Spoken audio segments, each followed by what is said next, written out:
بسم الله الرحمن الرحيم.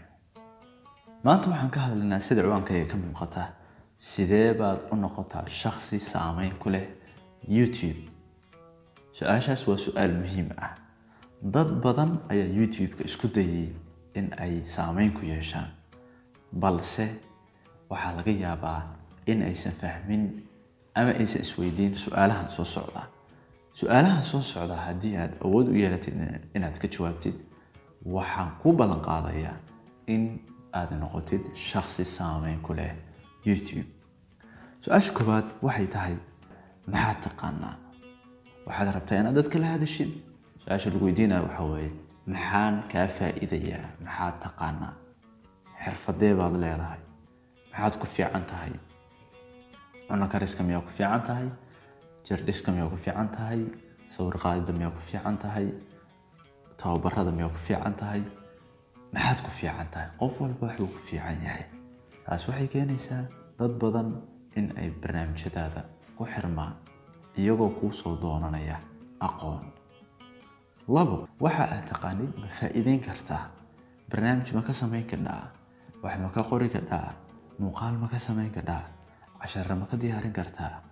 Haddii aad su'aasha ka jawaabtid, waxaad awood u yeelanaysaa in aqoontaadii aad u beddeshid faa'iido, taas oo dadka kalena ay ka faa'iidaystaan.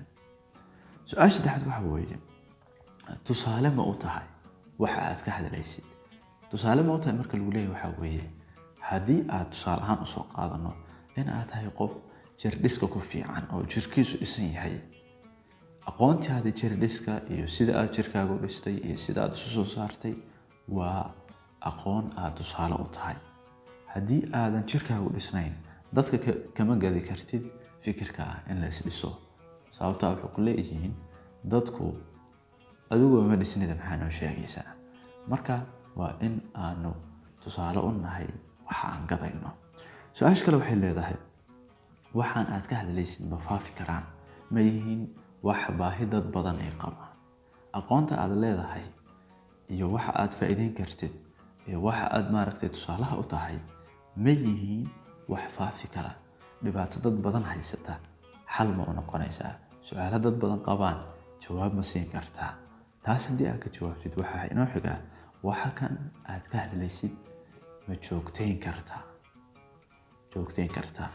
Dadka YouTube-ka saameynta ku yeeshay ee caanka ku noqday, kulligood waxyaabaha ay ka sameeyeen waxaa ka mid ah in ay waxa ay ka hadlaan joogto uga hadlaan. Dadka qaybtood maalinle uga hadlaan, dad baa isbuuclo uga hadla, dad baa bilo uga hadla. Waa inay jiraan barnaamijyo taxane ah, waqtiga rabataha qaadatee oo dadku kugu soo hagaagaan. Intaasoo la isku soo daray, waxaa nooga soo baxay su'aasha ugu dambeysay oo ah, waxaan aan ka hadlayno ma noqon karaan wax nuxur leh? Nuxur leh waxa weeye marka la isku daro aqoontaasoo wax la faa'iideyn karo loo bedelay, kadibna tusaale aad u tahay, kadibna aad joogtaysid. Intaas waxay keenaysaa waxa aad ka hadlaysid inay nuxur yeeshaan, taas oo keenaysa qofka ku daawanaya in uu berri kugu soo noqdo. Yacni tusaale ahaan, maanta haddii aan barnaamij kaa daawado, waa in barnaamijkaagu igu kallifaa berri inaan barnaamij kale kuu soo doonto. taas waxay keenaysaa in aan anigu barnaamijyadaada ku taxanaado. Waana sida kaliya ee aad ku gaali kartid guul marka laga hadlayo xagga YouTube-ka.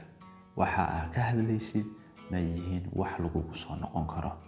Markaa kadib dadkuna way isu kaa sheegayaan, arrintaaduna waxay gaaraysaa meel fog. Su'aalaha kan oo aan ka jawaabno waxa ay na dhaxal siinayaan in aan noqono dad ku leh gole YouTube-ka. Golahaas oo saameyn leh.